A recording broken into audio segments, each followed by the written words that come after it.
Indonesia jadi negara terkorup di dunia. Data 2023.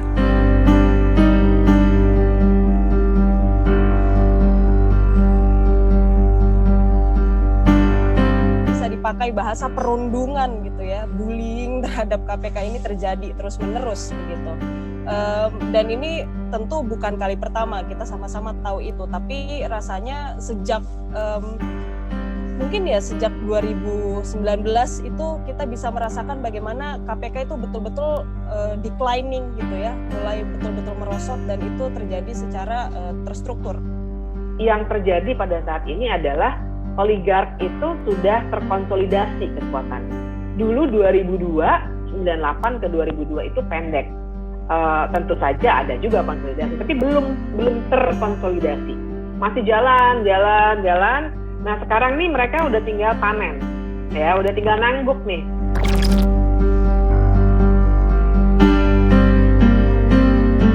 Indonesia berduka. Pemerintah gagal membuat rakyat sejahtera. Pemerintah gagal memberantas korupsi.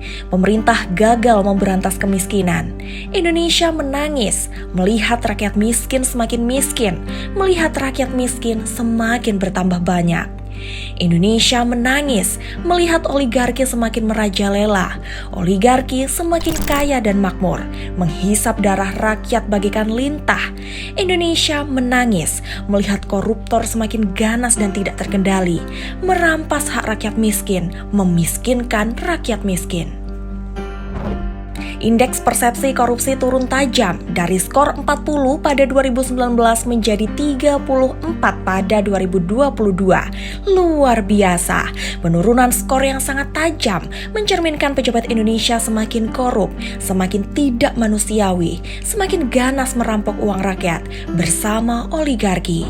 Peringkat Indonesia sebagai negara terkorup di dunia naik dari posisi 85 pada tahun 2019 menjadi posisi 110 pada tahun 2022 dari 180 negara.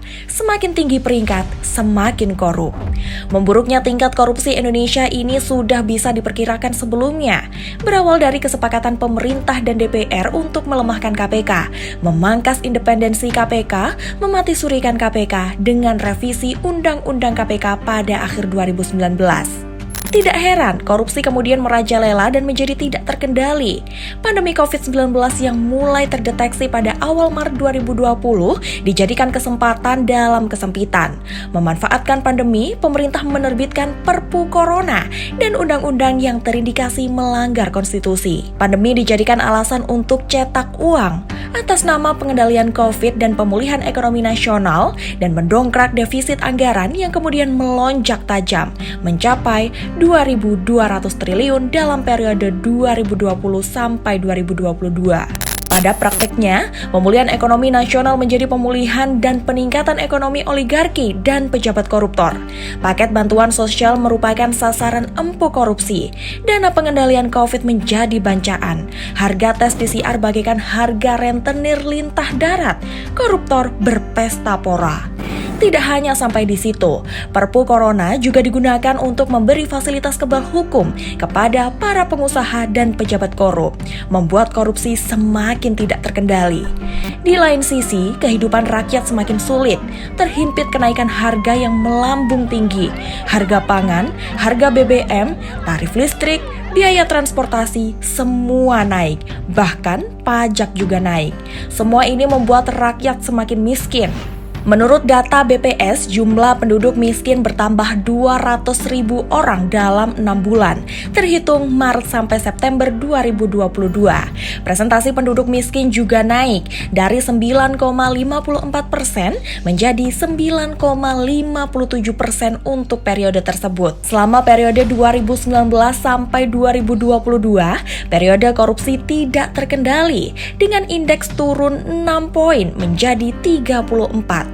Jumlah rakyat miskin bertambah 1,57 juta orang dari 24,79 juta orang pada September 2019 menjadi 26,36 juta orang pada September 2022. Dalam persentase naik dari 9,22% pada 2019 menjadi 9,57% pada 2022.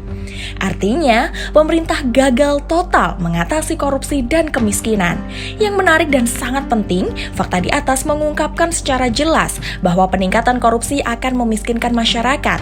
Korupsi naik, kemiskinan bertambah. Contohnya, kasus korupsi izin ekspor minyak sawit dan turunannya sekitar April 2022. Korupsi izin ekspor ini mengakibatkan minyak goreng langka dan membuat harga minyak goreng langsung melonjak. Tentu saja membuat angka kemiskinan naik. Yang menyedihkan, hukum tidak berpihak pada keadilan. Pelaku korupsi izin ekspor minyak sawit dihukum sangat ringan, hanya 1 atau 2 tahun saja. Vonis hukuman yang ringan seperti ini menghina masyarakat dan keadilan dan tidak membuat koruptor jera. Bahkan mungkin semakin marak karena mempertontonkan hukum semakin mudah dibeli. Pelemahan KPK berhasil membuat koruptor merajalela dan korupsi tidak terkendali. Oligarki dan pejabat koruptor berhasil membuat rakyat miskin semakin bertambah banyak dan bertambah miskin. Semua ini menunjukkan pemerintah gagal total dalam memberantas korupsi dan kemiskinan. Semoga rakyat mampu menyelamatkan nasibnya, bebas dari pemerintahan yang diatur oligarki, bebas dan merdeka 2024.